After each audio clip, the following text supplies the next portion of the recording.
ভারতে অক্টোবর-নভেম্বরে অনুষ্ঠিতব্য ওয়ানডে বিশ্বকাপে ব্যাটিংয়ের দিক থেকে আফিফ হোসেন ও মাহমুদুল্লাহ রিয়াদ দুজনই থাকতে পারেন বলে জানিয়েছেন বাংলাদেশ ক্রিকেট বোর্ডের সভাপতি নাজমুল হাসান পাপন। বৃহস্পতিবার 18 মে গণমাধ্যম কর্মীদের সঙ্গে এক সাক্ষাৎকারে তিনি এসব কথা বলেন। মেজবা রহমানের প্রতিবেদন, কণ্ঠ দিয়েছেন সামিয়া বিন্দু। একটু আপনাদের কাছ থেকে নামগুলো নেই, বেস্ট 11টা দিয়ে দিলে বাকিগুলো আমি বসে নিতে পারবো, কোনো সমস্যা নেই। চলতি বছরের অক্টোবরে মাঠে গড়াবে ওয়ানডে বিশ্বকাপ। ভারতের মাটিতে অনুষ্ঠিতব্য এই আসরে অংশ নিতে ব্যাপক প্রস্তুতি নিচ্ছে দলগুলো। এর ধারাবাহিকতায় নিজেদের ঝালিয়ে নিচ্ছে বাংলাদেশ ক্রিকেট বোর্ডও। তবে শেষ 2 সিরিজে মাহমুদুল্লাহ রিয়াদ না থাকায় তুমুল আলোচনা হচ্ছিল।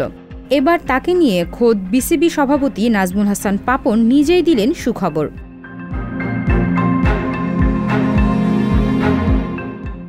গণমাধ্যম কর্মীদের সঙ্গে এক সাক্ষাৎকারে মাহমুদুল্লাহ রিয়াদের 7 নম্বর পজিশনে বিবেচনায় থাকার ব্যাপারে নিশ্চিত করেছেন পাপন।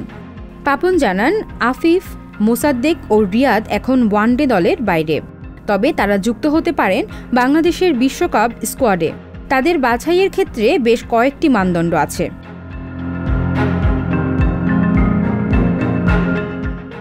মাহমুদুল্লাহর বিষয়ে পাপন বলেন, রিয়াদ ভালো বল করে, আমি দেখেছি। ঘরোয়া ক্রিকেটেও ও ভালো করেছে। পার্থক্যটা শুধু ফিল্ডিংয়ে আফিফ, মোসাদ্দেক এগিয়ে থাকলেও অভিজ্ঞতা এগিয়ে রিয়াদ। এ বিষয়ে পাপন বলেন, অভিজ্ঞতা অনেক গুরুত্বপূর্ণ। এখন আমরা যাদের সঙ্গে খেলছি আর বিশ্বকাপে যাদের সঙ্গে খেলব, দুটোর পরিস্থিতি কিন্তু এক না। তাই খেলোয়াড় বাছাই করা কঠিন কাজ।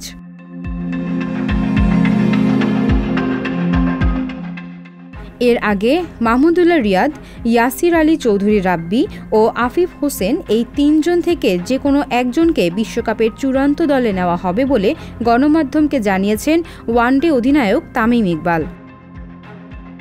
সামিয়া বিন্দু, সংবাদ প্রকাশ। সংবাদ, ফিচার ও অনুষ্ঠানের জন্য ভিজিট করুন সংবাদ প্রকাশের ওয়েবসাইট এবং যুক্ত থাকুন ফেসবুক পেজ ও ইউটিউব চ্যানেলের সঙ্গে।